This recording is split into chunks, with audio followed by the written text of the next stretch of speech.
Ever wonder what it takes to run a fish farm? Meet Mr. Bayo, an Nigerian entrepreneur who is making waves in the fish farming industry. In this video, he'll give us a peek behind the scenes of his business and share what it takes to get started and succeed. What inspired you to go into fish farming? Then, what was the goal was, don't have one stream of income, always have something else you can fall back on. You know, so you are not always a worry, you become a worry-free worker, so to speak, you know. So, and then looking for a second alternative was what brought me here.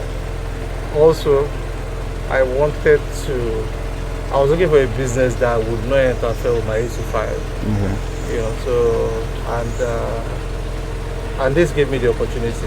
You know, it was more like a hobby at the beginning, you know. It's not like a business. It was like having a big aquarium at my backyard. Okay, you started from your backyard? I started from my backyard, yes. Okay. So, and I grew it to the point where I could no longer sustain it at my backyard. Okay, you had to expand. I had to expand it. So yeah, so that's why I'm here. That's how I got there. I'm still expanding. Okay. Challenges of running a fish farm. Firstly, you need cash flow. Secondly, you need to be able to produce the fishes effectively, or can I say efficiently? Efficiently, so you make money. Produce the fish efficiently, and you need to be able to sell it. Those are the two things: produce and sell. Now, produce. What challenges do you have? Cash flow. You need to have money.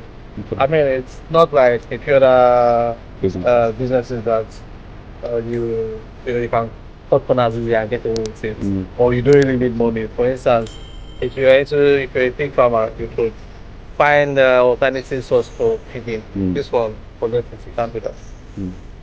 You need to be in a good location where you can draw water very well, and you can also discharge water. You know, and just it's where proper residence where it will constitute a nuisance. You know, so of course there's the pilfering, theft, and all of that. Yes. You know, but those can be controlled if they have good processes and all. So I think that's basically it's not then on the market side. So control what you can control and leave what you cannot control. Be consistent. So there are times where you want to sell and you can't find a favorable pricing, or so typical challenges. But I mean, again, if you are consistent, you would always sell. You would always try. Minimize your wastage. Be effective or be efficient in what you do. Then you'll be better than your competition. So it's just the basic approach to any other business. Okay, so like how long have you been in the business now? 2013 till now. 6 years. 2013. Yes. That's about 12. Okay. Yeah. Because like, can you say it's a profitable business? Oh yes, it is profitable. If you do everything well, if you do everything right, you cut off all wastage. Yes. You position yourself properly. You can make good profit. You know, there are good days and there are bad days. There are days where you have issues and you struggle to break even. There are also days where you make fantastic profits. But when you sum it up, I think it's good. What's one piece of advice you give to a beginner? I mean, someone who wants to go into fish farming fresh. Honestly, I refrain from advising people because your tolerance might not be might differ. Okay. Honestly, I don't advise people. Do whatever makes you happy. Okay. If you I mean, your motivation is different from mine. Okay. So if you feel you want to, I think I'll be doing this even if I wasn't making as much. So it would be unfair to tell people come into the business, it's profitable and stuff like that. So do whatever makes you happy. That's it. I mean, you started this business in 2013. That's like almost a decade ago. So if you were to start this year, 2025, what would you do differently? So I've made a lot of mistakes in the past, and I've learned from them. And one of the things I confused was capex versus opex.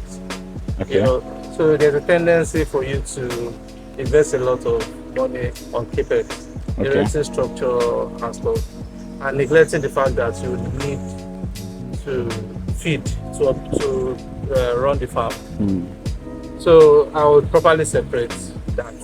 Okay. You know, of course, I'll give room to scale up, but then I would also make sure that I'm properly separated. This is money for capex, and this is money to operate. And then I'll continue to scale up. Capex is what I mean by capex. Before you start the business, you want to have the structure. Okay. This piece of leather is also quite pricey to get to this point. Yes. You probably, let's say you have a pond and it will cost you say 500,000 to erect one pond, and you have 1 million naira to total. Yeah. So you could go into the business with the mindset that I have 1 million naira, let me go into the fish. But neglecting the fact that you will spend 500,000 to erect the pond and all of I that. see. And maybe another 200,000 to even get ready. Maybe you have to buy stuff, to get. So all of that goes to capex. Okay. OPEX will be actually, stocking the fish or livestock or whatever, and then feeding them, all the salaries, whatever. So if you had exhausted yourself with capex, you have not left for OPEX, you'll be under financial pressure, and then you'll not be able to keep up, and then you'll be in trouble. Okay. Oh, okay. Now this. And I would not find myself in that situation. Okay. So, Abubakar. So you know, every time you say the person don't come, make I call the other guy, may not come. Don't worry, they go. When the water comes in. Comes in here, and you want to change it. You discharge it, comes into this gutter, and then it goes all the way. Okay, to the swamp. Yeah. So whatever you discharge here goes to the swamp. Yes. Okay. That way you don't constitute a nuisance Okay. to the environment.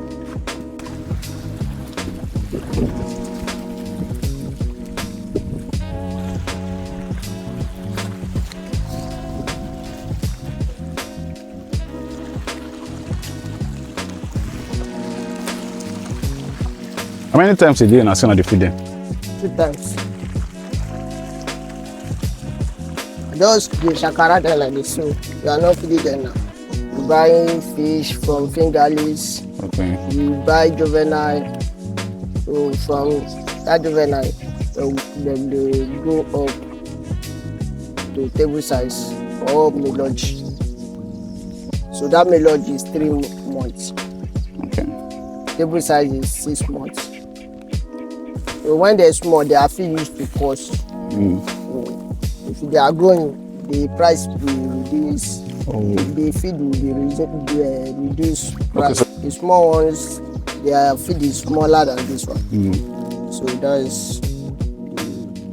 We buy Aqualis 2 now, 40 something thousand. Opens 2 70 something thousand. So from the small ones, all this blue crown. We buy blue crown 6 20 something thousand. I hope you learned something new about fish farming. Be sure to like and subscribe for more business stories from amazing entrepreneurs, and we'll see you in the next one. So you are not always a worry. You become a worry-free worker, so to speak. So and then looking for a second alternative was what brought me here.